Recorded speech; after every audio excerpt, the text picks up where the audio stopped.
Hello అందరికీ. అనుకున్నదొకటి, అయినది ఒకటి అంటే ఏంటో అనుకున్నాను. సరే ఆ విషయం తర్వాత చెప్తా గానీ, ముందు get unready with me video చేసేస్తా. మనం పెళ్ళిళ్ళకి, ఫంక్షన్స్‌కి చాలా అందంగా, చాలా బ్యూటిఫుల్‌గా కనిపించడానికి ఎంతో ఇంట్రెస్టింగ్‌గా తయారవుతాం. కానీ వచ్చి జ్యువెలరీ అంతా తీయాలంటే బాబోయ్! ఒక రకమైన నరకమండి. ఇంత ఇంట్రెస్టింగ్‌గా తయారవుతాం కదా! కానీ తీయడానికి ఎందుకింత బద్ధకంగా అనిపిస్తుంది? నాకేనా ఇంకెవరికైనా ఇలా అనిపిస్తుందా? ఇంకో విషయం అండోయ్! ఈ జ్యువెలరీ అంతా నేను బేగం బజార్‌లో పీఎల్ కలెక్షన్స్‌లో తీసుకున్నా. అక్కడ వెడ్డింగ్ జ్యువెలరీస్‌కి అసలు కొరతే లేదు. దగ్గరుండి మరి వాళ్ళే చూయిస్తారు. మల్టిపుల్ ఆప్షన్స్ ఉంటాయి. మీకు కావాలంటే నేను కింద లొకేషన్ ట్యాగ్ చేస్తా. ఎలాగైనా పెళ్ళిళ్ళ సీజన్ స్టార్ట్ అవుతుంది కాబట్టి వెళ్లి షాప్ చేసొచ్చు. ఇందాక చెప్పాను కదా! అనుకున్నదొకటి, అయినది ఒకటని.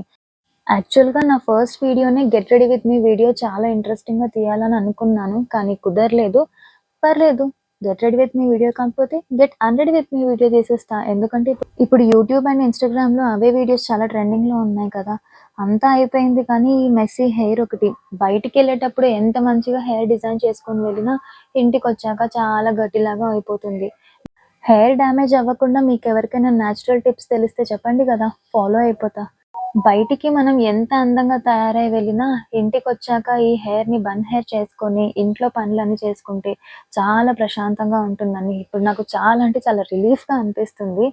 నేనైతే రెడీ అయిపోయా. కానీ నా రూమ్ రెడీ చేయాలి. చూడండి ఎంత మెస్సీగా ఉందో.